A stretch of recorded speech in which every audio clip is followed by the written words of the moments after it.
नमस्कार। Super India news TV में आपका स्वागत है। मैं हूं राजेश आर्य। आइए देखते हैं आज का विशेष समाचार। नफरती भाषणों पर दोहरे मानदंड। हेट स्पीच अपराधों पर सुनवाई करते वक्त न्यायालयों को ध्यान रखना होगा कि अभिव्यक्ति की स्वतंत्रता मजहबी उन्मादियों के डर की भेंट न चढ़ जाए। हेट स्पीच यानी नफरत या द्वेष फैलाने वाले भाषणों पर चल रही सुनवाई के दौरान पिछले दिनों सर्वोच्च न्यायालय ने सभी राज्यों एवं केंद्र शासित प्रदेशों को निर्देश दिया कि वे सभी प्रकार के द्वेषपूर्ण भाषणों को स्वतः संज्ञान लेकर कार्रवाई करें। हेट स्पीच को गंभीर अपराध बताते हुए न्यायालय ने इसे देश की पंथ निरपेक्षता के लिए बहुत बड़ा खतरा बताया है।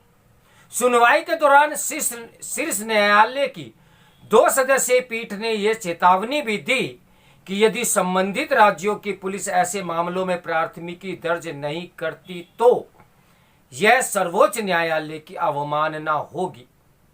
केंद्रीय मंत्री अनुराग ठाकुर द्वारा चुनावी सभा के दौरान लगवाए गए नारे और हरिद्वार में तथाकथित धर्म संसद के दौरान की गई टिप्पणियां आदि दायर किए गए मुकदमों का आधार बनी।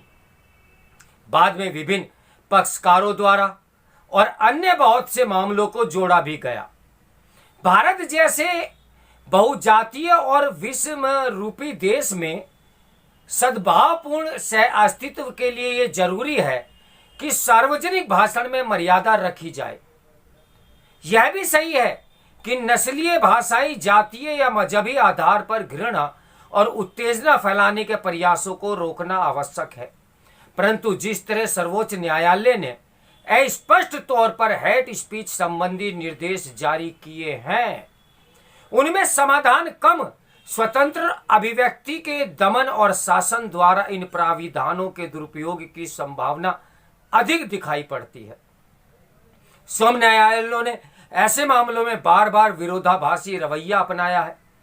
जहां तक एक तरफ दिल्ली में आयोजित हिंदू युवा वाहिनी कार्यक्रम में पुलिस को हेट स्पीच का प्रमाण न मिलने पर भी सर्वोच्च न्यायालय कार्रवाई का बार बार आग्रह करता रहा, वहीं दूसरी तरफ दिल्ली की एक अदालत ने आल्ट न्यूज के सह संस्थापक मोहम्मद जुबैर को भावनाएं भड़काने के मामले में यह कहकर जमानत दे दी कि विचारों का आदान प्रदान स्वतंत्र समाज का सूचक है और हिंदू धर्म के अनुयायियों से सहिष्णुता की अपेक्षा की जाती है। नुपुर शर्मा के बयान को काट छांट कर प्रसारित करने वाले जिस मोहम्मद जुबैर ने पूरे देश में सिर तन से जुदा उन्माद को भड़काया, उसमें कम से कम 6 हिंदुओं की जान गई। परंतु सुप्रीम कोर्ट ने न सिर्फ जुबैर को तमाम केसों से कार्रवाई से बचाव प्रदान किया, बल्कि सरकार को सत्ता का दुरुपयोग न करने की चेतावनी भी दे दी। इसी प्रकार पुस्तकों को हेट स्पीच बताकर प्रतिबंध लगाने के मामलों में भी न्यायालयों के दोहरे मानदंड देखने को मिले हैं।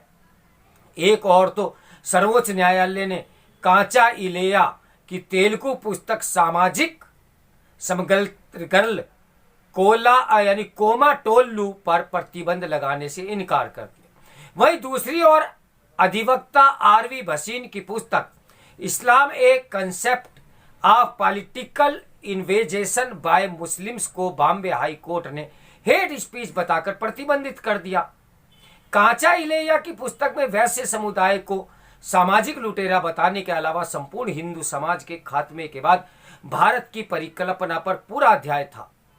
बावजूद इसके न्यायालय ने अभिव्यक्ति की स्वतंत्रता को पुस्तक में वर्णित हिंदू घृणा से ज्यादा महत्वपूर्ण माना। दूसरी तरफ भसीन की पुस्तक मौलवी मोहम्मद अली और अब्दुल्ला यूसुफ अली जैसे बड़े मुस्लिम विद्वानों के कुरान अनुवादों पर आधारित थी, परंतु न्यायालय ने उसे मुस्लिम समुदाय की भावनाएं भड़काने वाली द्वेषपूर्ण लेखनी माना। न्यायालय ने भसीन को जिहाद की अवधारणा को गलत रूप में पेश करने का दोषी बताया, जबकि देवबंद जैसी महत्वपूर्ण संस्था के निसाब यानी पाठ्यक्रम में जिहाद को बड़े साफ तौर पर ऐसा फर्ज बताया गया है जो इस्लाम की दावत ठुकराने वाले हर गैर मुस्लिम पर सशस्त्र लड़ाई लाजिम करता है।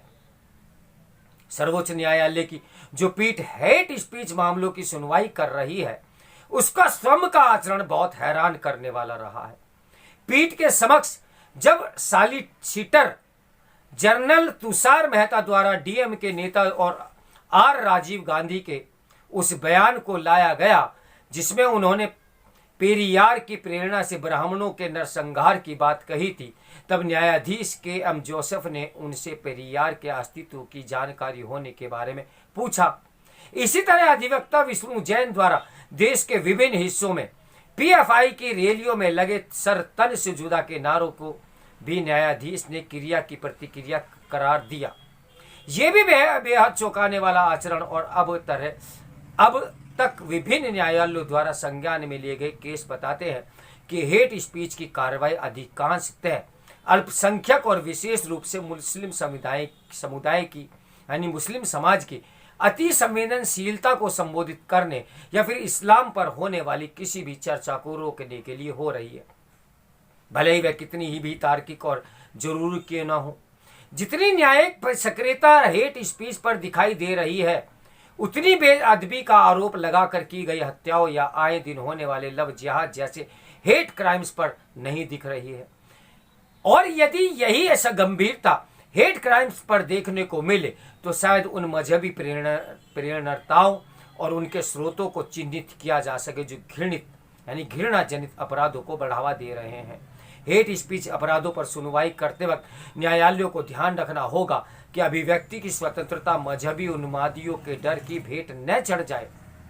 न्यायालयों को स्पष्ट करने की भी आवश्यकता है कि ऐतिहासिक और प्रमाणिक तथ्यों का उद्धरण किसी को कितना भी अप्रिय क्यों न हो, हेट स्पीच नहीं माना जा सकता। यदि तथ्य किसी व्यक्ति या समूह को उत्तेजित करते हैं तो ये समस्त उनकी अपनी है, ये समस्या भी उनकी अपनी है। अभिव्यक्ति की स्वतंत्रता का सही अर्थ यही है कि किसी दूसरे व्यक्ति या समूह को अप्रिय लगने वाले तथ्य या उन तथ्यों पर आधारित विचारों को अभिव्यक्त करने की स्वतंत्रता मिले। हेट स्पीच की अस्पष्ट अवधारणा को यदि मनमाने न्यायिक उपयोग में लाया जाता है या फिर उसे उन्मादी भीड़ की तुष्ट करने का साधन बनाया जाता है तो ये संविधान प्रदत्त अधिकारों पर आघात होगा। तो मेरे साथ बने रहें सुपर इंडिया न्यूज टीवी की ब्रेकिंग न्यूज के लिए। नमस्कार, मैं हूं राजेश आर्य।